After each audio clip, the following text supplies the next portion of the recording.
नमस्कार, द्वारकाज किचनमध्ये आपलं स्वागत आहे. छान आज आपण खमंग अशी आणि चटकदार अशी पाणीपुरी बनवणार आहोत. सगळे साहित्य आपण घरचेच वापरणार आहोत. आणि प्लीज लाईक करा, शेअर करा. ज्यांनी सबस्क्राईब केलं नाही त्यांनी सबस्क्राईब करा. चला तर सुट्टीचे दिवस संपत आलेले आहे आणि पावसाळा पण सुरू झाला. त्यासाठी कधी पण हे असे पदार्थ घरच्या घरी केलेले कधी आरोग्यासाठी चांगले, कारण बाहेरचं पाणी कसं वापरते आणि शुद्धता पण नसते. त्यामुळं घरच्या घरीच कशी पाणीपुरी बनवायची ते आपण बघूया. एकदम साधी सोपी पद्धत आहे. तर हे 3 खजूर घेतले मी, बिया काढून घेतल्या, आणि अर्धी वाटी चिंच, अर्धी वाटी गूळ हे भिजत घातलं 2 तास. तुम्हाला लवकर हवं असेल तर तुम्ही गरम पाणी पण वापरू शकता. तर आता हे आपण बाजूला ठेवून आता आपण पुरीची तयारी करून घेऊया. तर 1 वाटी मी रवा घेतला. एकदम बारीक रवा आहे, शक्यतो बारीकच रवा घ्यायचा. 2 चमचे मी गव्हाचं पीठ घातलं. तुम्ही गव्हाच्या पिठाऐवजी मैदा घातला तरी चालते. थोडंसं चवीनुसार मीठ, 1 चमचाभर तेल घातलं आणि छान तेल मिक्स करून घेतलं हे रवा आणि पिठामध्ये. त्यानंतर कोमट पाणी घातलं आणि थोडं थोडं पीठ घालून छान घट्ट गोळा बनवून घ्यायचा. आपण जसं पुरीसाठी वगैरे बनवतो तसं आपण नेहमी जी पुरी भाजीसाठी जी पुरी बनवतो त्या पुरीसारखंच हे आपल्याला बनवून घ्यायचं आहे. छान घट्ट असा गोळा भिजून घ्यायचा आणि छान मळून घ्यायचं. म्हणजे छान मळून घेतल्यामुळे छान मऊ होते. जास्त आपल्याला तेल पीठ लावायची गरज पडत नाही. आता याला आपण थोड्या वेळ झाकण ठेवून देऊया. थोडंसंच पाणी लागलं मला, जास्त वेळ ठेवायचं पण नाही झाकून. लगेच पुऱ्या केल्या तरीसुद्धा चालते. पुन्हा छान पीठ मळून घ्यायचं आणि थोडं थोडं आपण जसं पोळीसाठी जेवढं आपण घेतो पिठाचा गोळा तेवढाच घ्यायचा आणि छान एकदम पातळसर पोळी लाटून घ्यायची. किंवा तुम्ही छोटे छोटे गोळे करून पुऱ्या बनवल्या तरीसुद्धा चालते.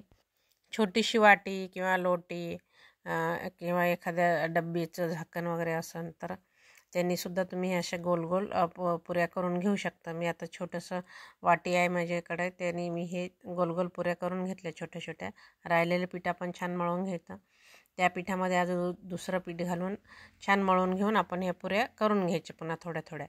आणि मी हे थोड्या थोड्या पुऱ्या करूनच तळून घेणार आहे. मी लगेच कढईमध्ये तेल गरम करायला ठेवलं. तेल थोडंसं गरम होऊ द्यायचं चांगलं. त्यानंतर पुरी सोडून घ्यायची आणि गॅस कमी ठेवायचं, कारण आपल्याला हे पुऱ्या छान पाणीपुरी जी असते ती छान कुरकुरीत आणि एकदम खुसखुशीत असते. त्यामुळं थोडंसं गॅस कमी ठेवूनच आणि छान तळून घ्यायच्या दोन्ही साईडनं सारखं आलटून पलटून, म्हणजे दोन्ही भाग आपले हे कुरकुरीत होतात छान.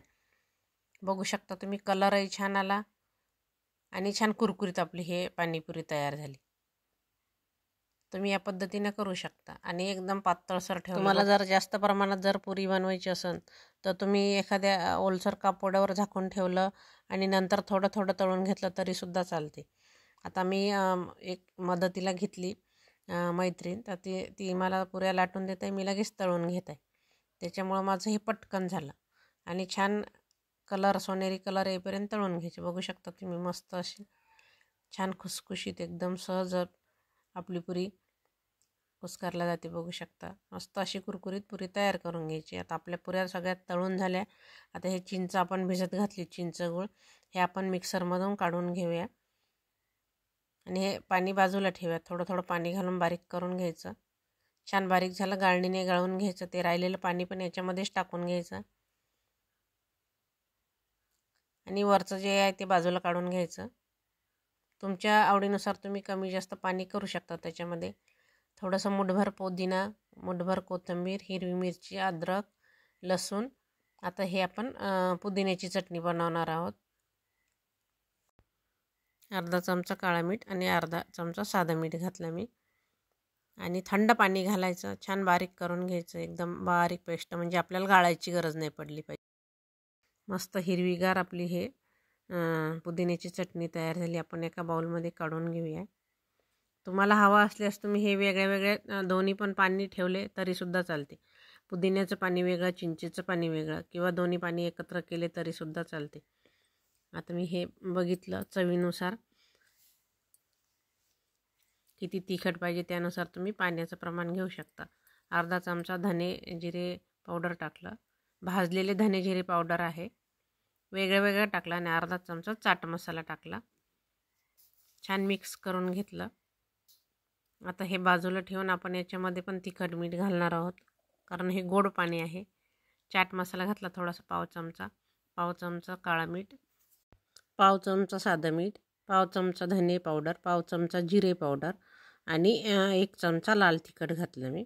आता ही टमॅटो कोथिंबीर बारीक चिरून घेतली आणि आपण चॉपरमध्ये एक कांदा कट करून घेऊया छान मोठा. बटाटे मी आधीच उकडून ठेवले, ते कुस्करून घेऊया. आणि मी याच्यामध्ये मटकी घालणार आहे. तुम्ही हवं असल्यास तुम्ही याच्यात हे आपले साधे हरभरे किंवा काबुली चणा हे सुद्धा भिजवून वाफवून घेऊ शकता. याच्यामध्ये मी थोडे मसाले घातले, तिखट, मीठ, थोडंसं काळं मीठ, धने जिरे पावडर, भाजलेले धने जिरे पावडर आधीच करून ठेवलं, अर्धी वाटी मोड आलेली मटकी घातली, छान मिक्स करून घेतला. कांदा घातला, टमॅटो कोथिंबीर हे छान मिक्स करून घ्यायचं. म्हणजे आपल्याला पाणीपुरीमध्ये भरण्यासाठी हा मसाला तयार झाला. आता आपण जे चिंचेचं गोड पाणी केलं होतं ते बाजूला ठेवलं होतं ना, ते याच्यामध्ये मिक्स करायचं थोडं थोडं.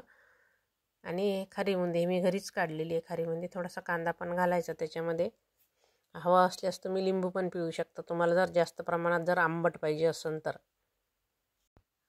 थोडासा सुरुवातीला मसाला घालायचा आपण, जो बटाटा कांदा वगैरे ते मिक्स करून, आणि असं थोडंसं पाणी घालायचं. वरतून शेव टाकायची, बारीक शेव पण मी घरीच काढलेली आहे. मस्त खमंग आणि आपली चटकदार पाणीपुरी तयार झाली. याप्रमाणे तुम्ही हे पाणीपुरी घरच्या घरी बनवू शकता. एकदम साधी सोपी रेसिपी आहे. आणि जास्त प्रमाणात जर पुरी बनवायची असेल तर आदल्या दिवशी डब्बाभर पुरी बनवून ठेवायची, म्हणजे आपल्याला कधी पण जेव्हा पाणीपुरी खायची इच्छा होती तेव्हा आपण पाणीपुरी बनवू शकतो. चिंचेची चटणी कशी बनवायची याचा व्हिडिओ मी अपलोड केलेला आहे आधीच, तुम्ही ते बघू शकता.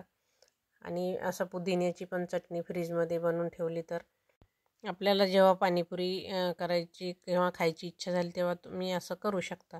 आधीच जर पुरी किंवा पाणीची तयारी जर आधीच करून ठेवली तर याप्रमाणे आपली एकदम जसं आपण पाणीपुरीच्या गाड्यावर जसं पाणीपुरी खातो त्याप्रमाणे हे अतिशय चविष्ट अशी पाणीपुरी झाली. बघू शकता, कलरही छान आला. तुम्ही या पद्धतीने नक्की करून बघा. आवडल्यास कमेंट करा. धन्यवाद.